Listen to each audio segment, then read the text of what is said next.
Coyote steals the blanket. A Ute tale retold and illustrated by Janet Stevens.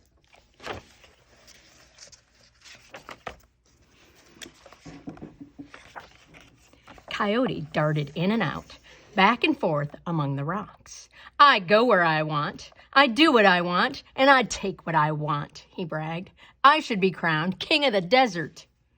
Just then, Hummingbird zoomed by. Whir, whir, whir, whir, whir. Coyote's ears twitched. There's that bird again, he muttered. You're going the wrong way, Hummingbird said. You should take the high road. It's safer. Leave me alone, said Coyote. I go where I want, I do what I want, and I take what I want.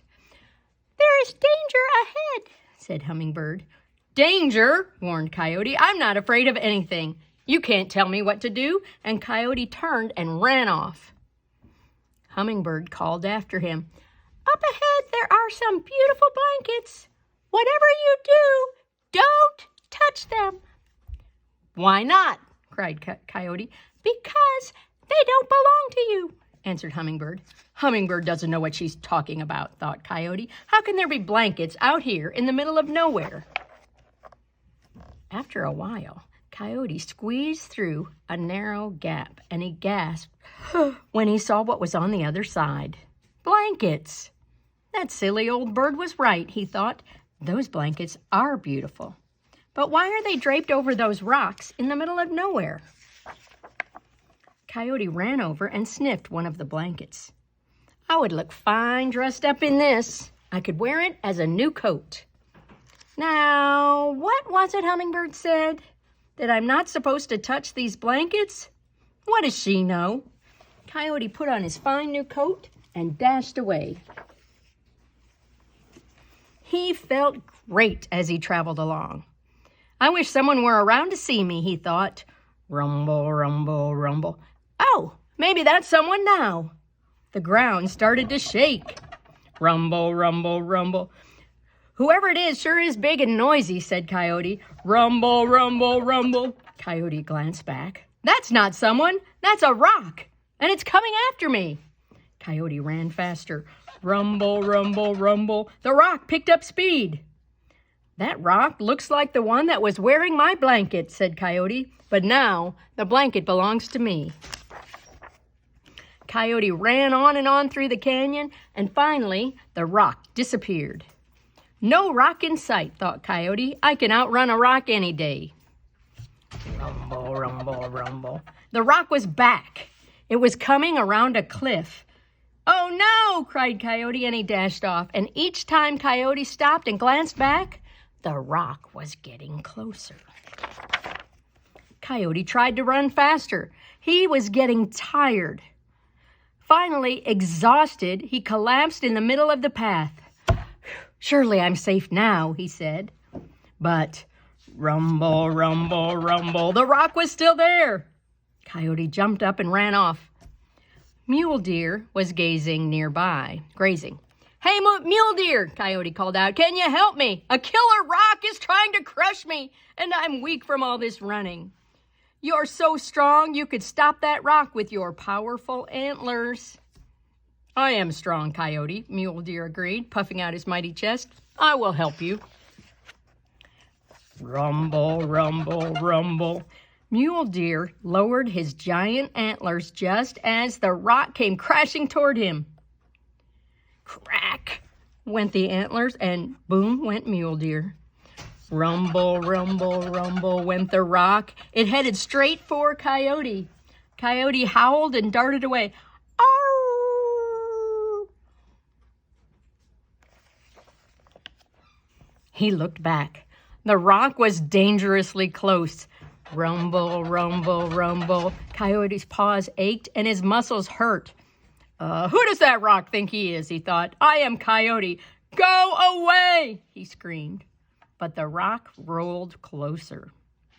Coyote saw a bighorn sheep resting on the mountainside. Hey, sheep, he called out, can you help me? A killer rock is trying to crush me, and I'm weak from all this running. You're so strong, you could stop that rock with your powerful legs. I am strong, Coyote, Bighorn Sheep agreed, puffing out his mighty chest. I will help you. Bighorn Sheep lowered his head and kicked back his legs as the rock came crashing toward him. Crunch went the hoofs, and boom went Bighorn Sheep. Rumble, rumble, rumble went the rock, and it headed straight for Coyote. Not again, yelped Coyote, and he darted away. Look at poor Sheep. It wasn't long before Coyote could go no farther. Help, he howled. Someone save me from a killer rock. Give back the blanket, said a tiny voice. And Coyote looked up, and there was Hummingbird. Go away, cried Coyote. This is my blanket, and I will never give it back. Then you will be running forever, Hummingbird said. I can't run anymore, said Coyote. Then you will be crushed, said Hummingbird. There is a spirit in the rock, the ancient spirit of the great desert. You have taken what does not belong to you. Now you must give it back. No, shouted Coyote. Yes, cried Hummingbird.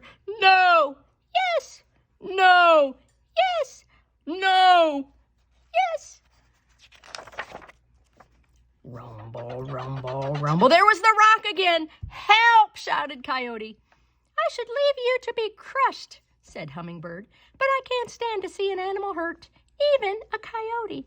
And she whirred her wings with all her might, and she created such a tornado that the dust flew, the wind roared, and the rock rolled to a stop on Coyote's tail. Coyote looked over his shoulder. You stopped the rock, Hummingbird, but now my tail will be as flat as a beaver's. Then give back the blanket, said Hummingbird, and I'll fix your tail. Coyote pulled and pushed, but he couldn't get the rock to budge. All right, he said finally, you win. Here's your old blanket. Now fix my tail. How rude. Hummingbird took the blanket, and then she whirred her wings again until the dust and the wind swirled. And she whirred, and with a crack, the rock fell apart. Hummingbird whirred a little bit more, and Coyote's tail fluffed up. This place is full of killer rocks and crazy birds, said Coyote. I'm leaving. And Coyote dashed off. Hummingbird shook her head. That Coyote, she said. Will he ever learn? No.